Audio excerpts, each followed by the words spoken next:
ကမ္ဘာပထမဆုံးသောဘောလုံးသမားဘီလီယံနာဖြစ်လာဖို့ရိုနယ်ဒိုဘယ်လောက်ကြိုးစားခဲ့ရလဲခရစ္စတီယာနိုရိုနယ်ဒိုလိုမျိုးကမ္ဘာထိပ်တန်းဘောလုံးသမားတူဖြစ်လာဖို့ဆိုတာကလုံးဝမလွယ်ကူပါဘူးဘောလုံးလောကမှာရိုနယ်ဒိုကရာစုနှစ်တစ်ခုမှာတစ်ကြိမ်သာပေါ်ထွက်လာနိုင်တဲ့အားကစားသမားမျိုးဖြစ်ပါတယ်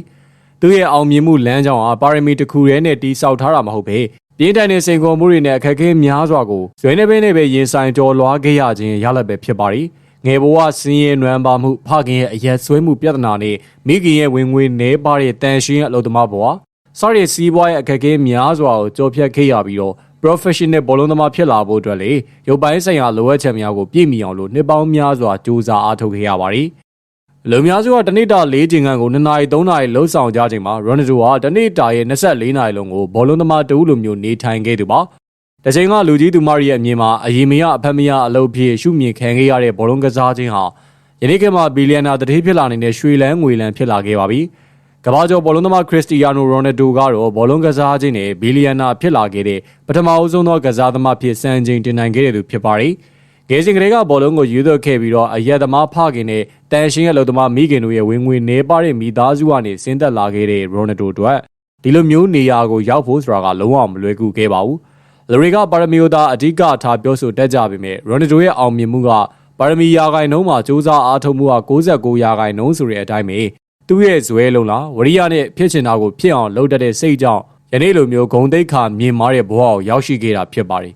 ဘလော့မတ်ဘီလီယံနာ Index ရဲ့ထုတ်ပြန်ချက်အရရိုနယ်ဒိုရဲ့အသက်တင်ကျွယ်ဝချမ်းသာမှုဟာအမေရိကန်ဒေါ်လာ 1.4 ဘီလီယံအထိရှိနေလို့သိရပြီးတော့ဒီပမာဏကသူ့ကိုဘောလုံးသမားဘဝကနေပြီးတော့ဘီလီယံနာဖြစ်လာခဲ့တဲ့ပထမဦးဆုံးပုဂ္ဂိုလ်အဖြစ်သမိုင်းတွင်စေခဲ့ပါတယ်ဒီလိုကြီးမားတဲ့ကျွယ်ဝချမ်းသာမှုတွေဟာဆော်ဒီအာရေဗျကလပ်အဲနာဆာမှာရရှိနေတဲ့တနေ့လောက်ခလာစာပေါင်တန်းရာချီအပါဝင်ကစားသမားဘဝလောက်ခများNike စားရအမတ်တစိတ်ကြီးနဲ့ချုပ်ဆိုထားတဲ့တသက်တာစပွန်ဆာစာချုပ်တွေနဲ့ CR7 နာမည်နဲ့ကိုတီထောင်ထားတဲ့ကိုပိုင်စီးပွားရေးလုပ်ငန်းတွေဟိုတယ်တွေအဝတ်ထည်တွေ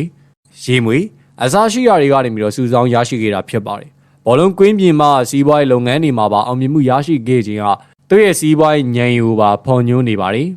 မကြသေးမီရပဲရိုနယ်ဒိုကပေါ်တူဂီဘောလုံးအဖွဲ့ချုပ်ကနေပြီးတော့ချီးမြှင့်တဲ့ဘောလုံးသမားရဲ့ထာဝရအကောင်းဆုံးကစားသမားဂိုးစုကိုစုကူးရယူသွားခဲ့ပါတယ်ဒီစုလက်ခံရရှိတဲ့ပုံမှာရိုနယ်ဒိုကပရိသတ်တွေကိုရည်ရွယ်ပြီးတော့စကားလက်ဆောင်ပြောဆိုခဲ့ရမှာစုပေးပွဲမှာကျွန်တော်ပဲခဏခဏမြင်နေရတာပင်ပန်းနေကြလောက်ပြီးထင်ပါတယ်ကျွန်တော်လည်းပဲနောက်ထပ်နှစ်တွေအများကြီးကစားနိုင်တော့မှာမဟုတ်ပါဘူးနှစ်နှင်းငယ်လောက်ပဲကစားနိုင်တော့မှာပါလို့သူဘောလုံးကစားသမားဘဝကနေပြီးတော့အနားယူမဲ့ကာလာကိုအရေးမွတ်ပြောဆိုသွားခဲ့ပါတယ်ဒါမဲ့သူကကျွန်တော်အတင်းအတွက်အကူအညီပေးနိုင်သေးတယ်ကောင်းကောင်းကစားနိုင်သေးတယ်လို့ခံစားရတဲ့အချိန်ထိပဲကစားတော့မှာပါလို့ဖြည့်ဆွဲပြောဆိုခဲ့ခြင်းကသူ့ရဲ့ထိပ်တန်းအဆင့်မှာဆက်လက်ရှင်သန်လိုတဲ့ပြင်းပြတဲ့စိတ်ဓာတ်ကိုပြသလိုက်တာဖြစ်ပါတယ်ရိုနယ်ဒိုရဲ့ကစားသမားဘဝစွမ်းဆောင်ရည်တွေကဒီဂုတ်စုနဲ့ထိုက်တန်ကြောင်တက်တည်ပြနေပြီးတော့သူဟာပေါ်တူဂီလက်ရွေးစင်အသင်းနဲ့အတူတူယူရိုချန်ပီယံတစ်ကြိမ်